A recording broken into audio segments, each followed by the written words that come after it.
తమిళనాడు రాష్ట్రానికి ex CM, ఆ తల్లి పేరు జయలలిత.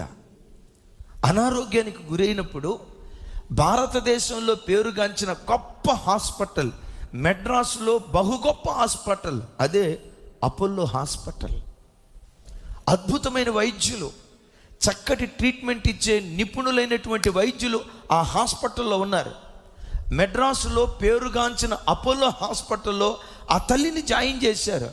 ఆ తల్లిని బ్రతికించాలని చూడండి, 75 రోజుల పాటు హాస్పిటల్లో ఉంచారు. ఏ విధం చేతనైనా తల్లిని బ్రతికించాలని ప్రపంచ దేశాల నుండి పేరుగాంచిన 22 మంది వైద్యులు వచ్చారు.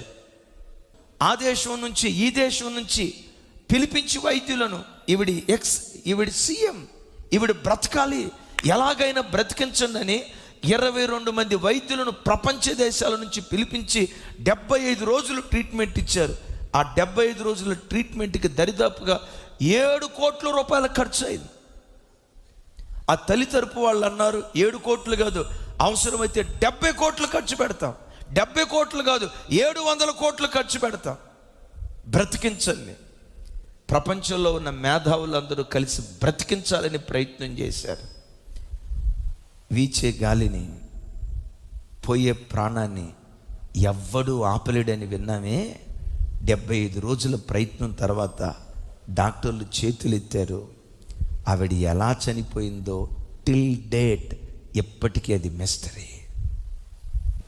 బిడ్డలారా, భయపెట్టాలని కాదు, నీ మరణం ఎప్పుడుందో, నీ మరణ గడియ ఏ రోజు ఉందో, ఎక్కడ ఎప్పుడు ఎలా రాలిపోతావో ప్రపంచంలో ఎవ్వడికి తెలియదు. రాజీవ్ గాంధీకి తెలుసా మెడ్రాస్లో తను రాలిపోతానని? ఇందిరాగాంధీకి తెలుసా తన కావలివాడిగా ఉన్న సైనికుడే తనను చంపేస్తాడని? తన ఇంట్లో ఉన్న ఫ్యానే తనకు ఉరితాడై తన ఆత్మహత్య చేసుకొని చనిపోతానని కోడెల శివప్రసాద్ గారు అనుకున్నాడా? అరే, ప్రజల కొరకు నేను సేవ చేస్తానని ఆ ప్రజల కొరకు పరిపాలన చేయటానికి ప్రయాణమే వెళ్తున్న వైఎస్ రాజశేఖర రెడ్డి గారు అంత అకాల మరణాన్ని ఆ రీతిగా పొందుతారని తను అనుకున్నారా? బిడ్డలారా, మన కళ్ళ ముందు వారందరి జీవితాలు ఎలా ముగించబడ్డాయో ఒకసారి చూస్తారా? నీ జీవితం ఎప్పుడు, ఎక్కడ, ఎలా రాలిపోతుందో తెలియదు.